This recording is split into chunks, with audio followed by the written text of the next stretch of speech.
Naam, wana ukuu wa Mwafrika.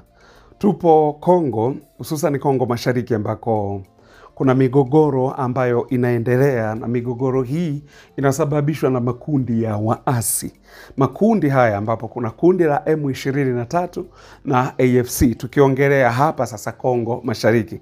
Ingawa Kongo inasumbuliwa na makundi mengi ya kigaidi, lakini tukumbuke kuwa makundi haya mengi ya kigaidi ni matokeo ya ukoloni, kwa sababu kumbuka wakoloni waliona mali iliyoko pale Kongo, kwa hiyo wakataka kuweka sasa jambo ambalo kutaendelea kuwa na migogoro, yani miaka na miaka migogoro iendelee kuwepo. Sasa matokeo yake ndio haya sasa ambayo tunawaona hawa waasi wa M23 na AFC. Lakini wazalendo wamesema kuwa ndani ya masaa 72 watakuwa tayari wameshaichukua Goma, yote iko mikononi mwa wazalendo.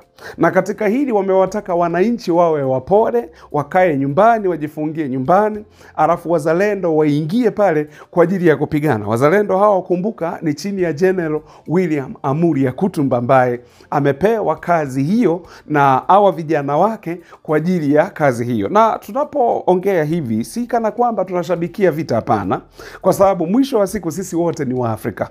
Hawa M23 ni wa Afrika, hawa AFC ni wa Afrika, FARDC ni wa Afrika, lakini pia vile vile na hawa wazalendo ni wa Afrika. Wote tuna ngozi moja, hata kama tuna varieties ya kuongea lugha mbalimbali na kabila mbalimbali.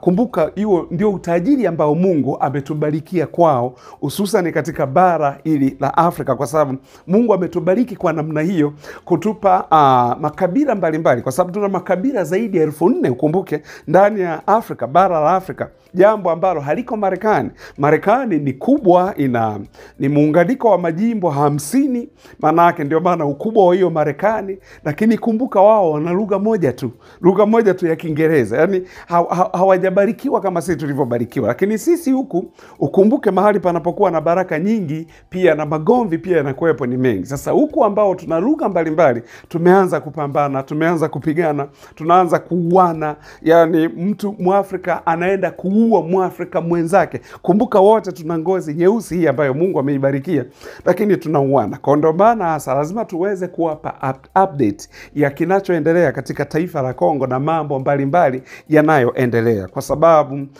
tunasema kuwa Kongo lazima ipiganiwe iweze kuwa huru kutokana na makundi haya ya waasi, na makundi haya yamepelekwa mahali ambako kuna madini hivi kibao, ndio makundi haya yanaenda kupigania kule. Na mpaka sasa unaona kuna makundi mengine tena ambayo na yenyewe yanaanza kutokea.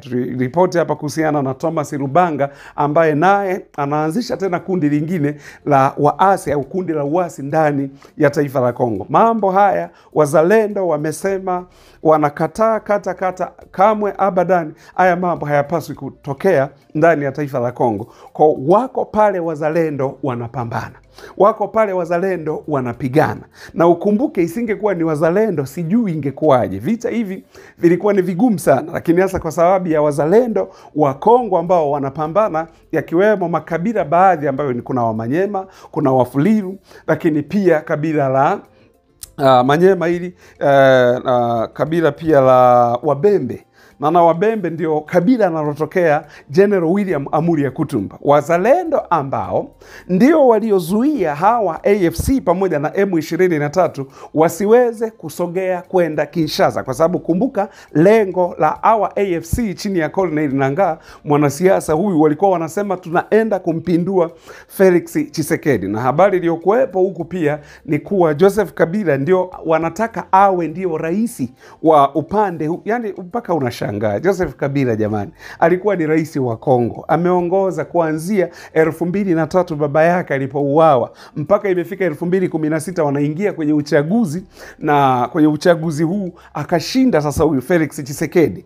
Na Joseph Kabila tena sasa hivi yuko anaungana na makundi ya waasi, anataka hii Kongo Mashariki waweze kuimega, na Kabila yeye ndio awe rais. Mpaka ungeshangaa mbona marais wengine wastaafu wamekaa tu wametulia wakisaidia mataifa yao kuyajenga, lakini watu kwa namna wanavyoongea wanasema Joseph Kabila sio Mkongomani.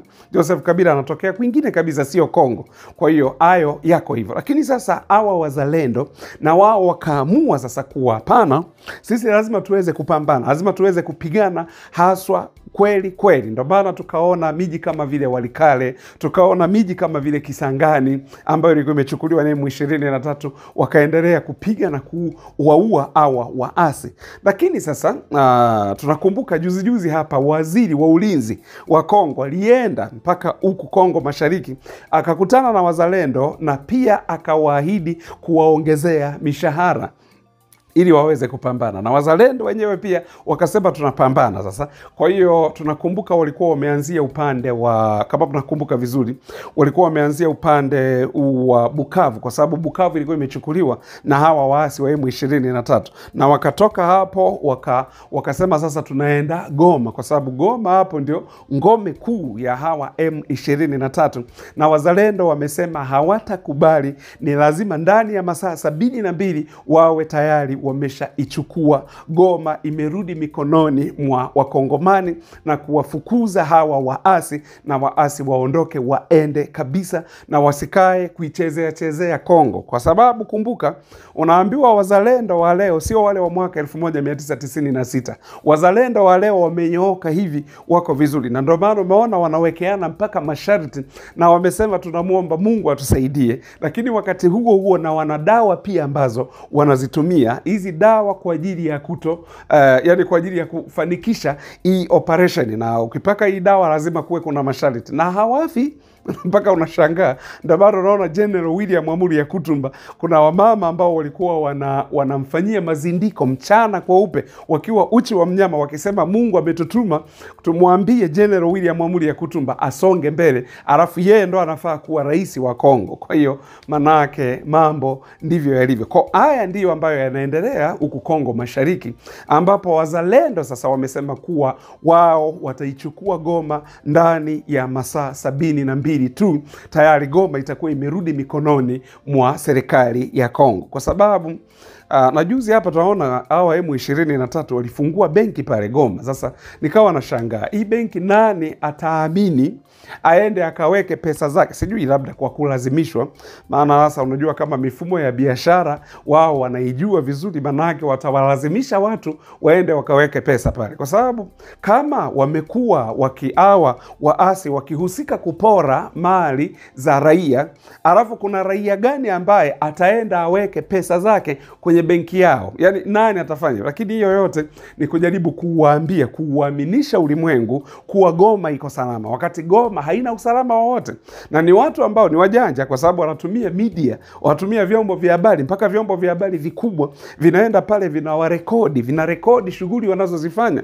Mnakumbuka wakati fulani Colonel Nangaa na hawa askari wengine wa M23 akaingia mtaani, wanafanya usafi, wananchi wanawashangilia. Okay, wamekusanya maelfu ya watu, wanawahutubia pale, mpaka tukaingiza upepo, wengine wakasema jamani, hii tuliokuwa tunasema M23 ni vipi? Mbona raia wanaonekana wanawapenda? Ndio sasa ndugu zetu wapendwa wetu walioko kule wakasema hapana, watu huwa wanalazimishwa, na video hizo tukatumiwa, watu wanaambiwa kwa kesho mahali fulani kutakuwa na mkutano, ole wake mtu asije. Na tukatumiwa video zingine wakati M23 wale viongozi wanahutubia kwenye huo uwanja, wamejaa hivi, wamejazana, watu wanahutubia huku katikati, watu wanaimba Felix Tshisekedi ndio president wetu, ndio presida wetu, kwa sababu Tshisekedi ni Mkongomani. Lakini hawa AFC wao na pamoja na M23 ni watu ambao wanalaumiwa kuwa wanatoka katika taifa la Rwanda na wanasapotiwa na serikali ya Rwanda, madai ambayo au tuhuma ambazo serikali ya Rwanda imekuwa ikizikanusha kuwa sio kweli. Rwanda hawasapoti M23. Kwa hiyo mambo ya vita kama mnavyojua ndugu zanguni, kuna mambo kadha wa kadha humo ndani. Lakini wakati huo walikuwa wamekutana huko Doha, Qatar, upande wa serikali ya Kongo na upande wa uongozi wa M23 wakina Colonel Nangaa. Hatujajua ni nini walijadiliana kule, lakini wakongomani huko au wazalendo wao wamesema ni mbele yao nyuma mwiko. Na kuna siri moja ambayo nataka nikuibie, kwa sababu naambiwa hawa wazalendo wako mpaka ndani ya Kinshasa. na ndani ya Kinshasa ndio wanaomlinda sasa hivi Rais Felix Tshisekedi, analindwa na wazalendo, kwa sababu naambiwa M23 na wao wako pia pale Kinshasa, lakini hawa hawako ndani ya ikulu, ila pale maeneo ya ikulu wazalendo wako na wanamlinda rais, na wakamwambia wewe tulia tu, sisi tutakulinda na kila kitu kitakaa sawa. Kwa hiyo ndio maana kwa wazalendo hawa wamesema ndani ya masaa 72 basi watakuwa tayari Goma iko mikononi mwa wazalendo, watakuwa wameshaichukua Goma. Tunaendelea kuwaombea wazalendo hawa kwa sababu mwisho wa siku tunahitaji amani Afrika. Kusiwe na mtu ambaye ndio ana maamuzi juu ya maisha ya watu wengine. Hilo linakuwa ni jambo baya sana. Kwa tunawaombea wazalendo, Mungu aendelee kuwasaidia kwa ajili ya operation ambazo wanazifanya ndani ya hili taifa la Kongo, hususan Kongo Mashariki. Asanteni sana wanaokuwa Mwafrika, ninawashukuru sana.